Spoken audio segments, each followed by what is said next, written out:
Hola estudiantes, en esta oportunidad estamos iniciando esta clase asociada con exploración de datos correspondiente a la unidad 4.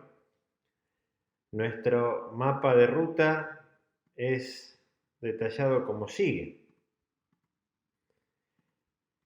Inicialmente vamos a hacer una recapitulación del modelo relacional para luego adentrarnos en los fundamentos del lenguaje de consulta estructurado, conocido por su acrónimo en inglés SQL, Structured Query Language.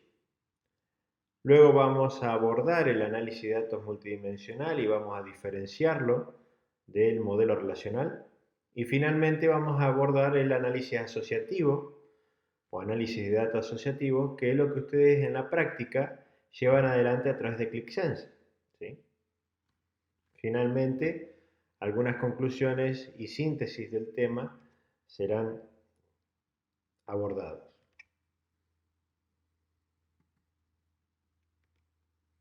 Bien, recuerden ustedes que la forma de expresar los datos del modelo relacional tiene que ver con una organización tabular, es decir, es una forma de expresar los datos en términos bidimensionales, donde las columnas estaban asociadas con atributos o características de la entidad que queremos representar, mientras que cada fila era un concepto en particular que era descrito a través de sus características, ¿sí?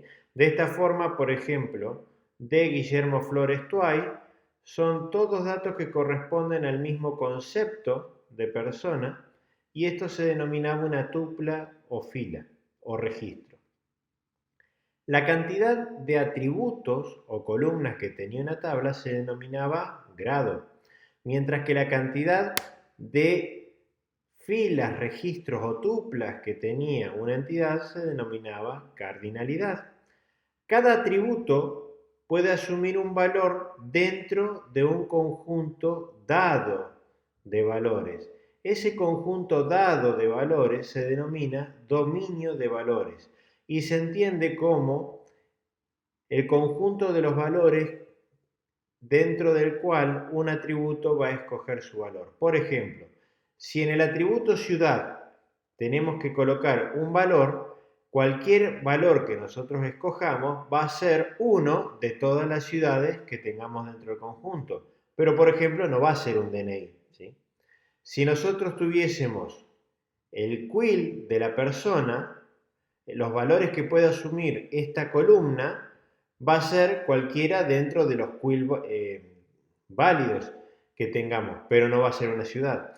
Por eso se denomina que el atributo es homogéneo desde el punto de vista de la columna, dado que todos los valores que asumen corresponden a este dominio de valores, pero la tupla es heterogénea, en efecto, porque la columna ID no tiene por qué tener el mismo dominio de valores que nombre, que apellido, que ciudad o que quill. De hecho, quill tendría un dominio de valores distinto a ciudad, ciudad distinto de apellido a nombre, ¿sí? Por eso una tupla es una combinación de atributos y cada uno de ellos tendrá su propio dominio de valores. Bien, y acá nos abre la puerta para introducir un concepto que es el de clave primaria. La clave primaria es la combinación mínima de atributos, que me permite identificar una tupla de la entidad en forma única. ¿Por qué digo mínima? Mínima porque fíjense, yo aquí tengo ID y quill. Ustedes podrían decir, bueno, elijo los dos como clave primaria. No, porque la idea es elegir la cantidad mínima. Claro, yo con un ID puedo elegir una forma de identificar a una tupla, a una persona, pero alternativamente también a través de quill. Correcto. En este caso, como tengo dos alternativas y las dos son mínimas, elijo una de las dos en forma arbitraria. Supongamos que elijo el quill, el ID, perdón. En este caso, la minimalidad tiene que ver con que sea la cantidad menor de atributos posible para identificar a la tupla. En este caso es 1, es la mínima. Y la unicidad tiene que ver con la posibilidad de garantizar que dado un valor para este atributo, la cantidad de registros que van a tener asociados es solo 1. En otras palabras, si yo en esta columna dijese, dame todos los registros con ID igual a D, la única posibilidad que tendría sería un solo registro y a eso se refiere la unicidad. Si me devolviese dos registros, tendría un problema porque no me estaría garantizando a una persona sino a dos. Y a eso se refiere justamente la característica de unicidad.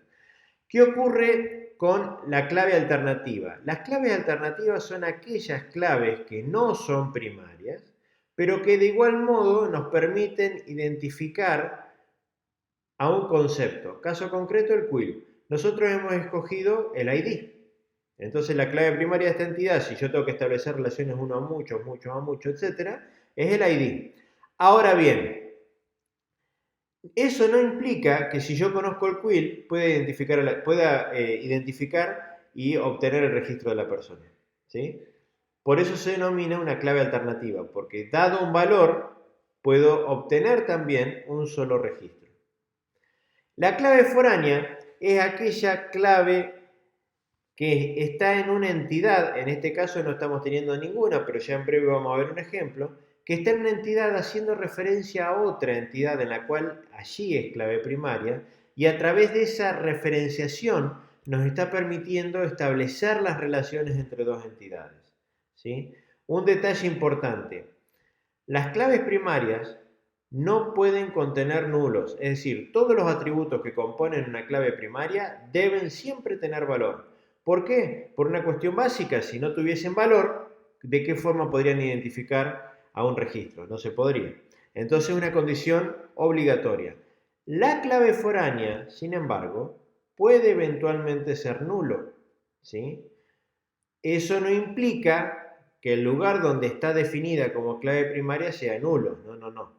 En el lugar donde es clave foránea puede eventualmente ser nulo, pero toda clave primaria tiene que tener valor. Y aquí vamos a reforzar el ejemplo. Por ejemplo, facturas, ¿sí? Tenemos el número de factura, la fecha, el cliente, monto total, vendedor y pagada. ¿Qué viene a ser vendedor en la tabla facturas?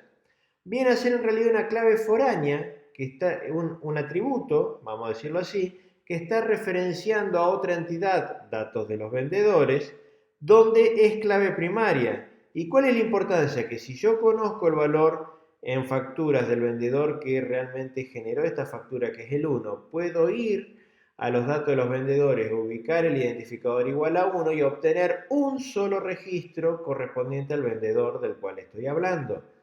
¿Sí? Este procedimiento es lo que permiten las claves foráneas. Si no fuesen por las claves foráneas, estas relaciones no podrían llevarse a cabo, no podrían materializarse.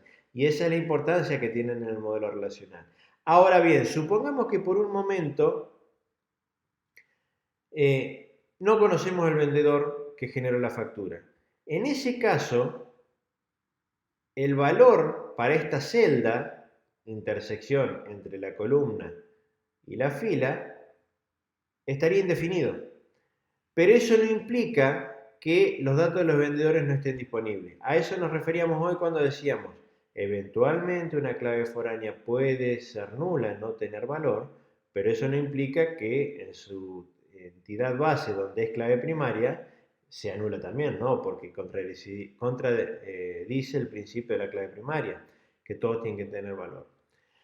En este contexto nos permiten desarrollar las claves primarias y las foráneas, un conjunto de relaciones conocidas como uno a muchos o mucho a unos. Por ejemplo, una madre debe tener muchos hijos o puede tener muchos hijos. Recuerden que el primer símbolo representa la obligatoriedad o la opcionalidad y el segundo símbolo representa la cardinalidad. Si es un tridente, está hablando de muchos, y si es un solo palito, como en este caso, es uno. Entonces esto se lee de izquierda a derecha. Una madre debe tener al menos uno o más hijos. Una madre puede tener 0 o más hijos. Fíjense en que el puede implica la ausencia, el 0. Y de derecha a izquierda esto se lee, un hijo debe tener una madre, un hijo debe tener una madre. ¿Qué ocurre con muchos a unos? Un celular debe tener una persona debe tener al menos uno o más celulares, Y fíjense en este caso, una persona puede tener 0 o más celulares, ¿sí? ¿Qué ocurre con las relaciones uno a muchos? La clave primaria de la entidad donde está el 1 transita como foránea a la entidad donde termina el tridente, ¿sí? En este caso, la clave primaria de la entidad madre iría como foránea a hijos, y en este caso, al revés, la clave primaria de persona iría como foránea a celular, donde está el tridente. Pero hay otro tipo particular de entidad que es muchos a muchos. La entidad particular de muchos a muchos que implica una factura, tiene que tener al menos uno o más artículos, o bien, leído de otro modo, una factura debe tener uno o más artículos, y el artículo eventualmente puede tener un 0 o más facturas asociadas. ¿Por qué? Porque el artículo tal vez nunca se vendió. En estos casos ustedes se preguntarán, ¿cómo pasa la primaria? ¿De izquierda a derecha o derecha a izquierda? No. Recuerden que cuando es una relación mucho a mucho, se desglosa en una nueva entidad que es facturas por artículo, denominada entidad asociativa, y fíjense en cómo se cruzan los tridentes. De derecha a izquierda, un artículo tiene 0 o más facturas, se mantiene. Un artículo tiene 0 o más facturas. Y de izquierda a derecha, una factura tiene uno o más artículos, una factura tiene uno o más artículos. Los extremos van con doble raya. ¿Por qué? Porque dado un registro en la entidad asociativa, siempre debo poder encontrar el artículo que lo generó o la factura en la cual está facturada. Bien, ¿en qué consistía la normalización?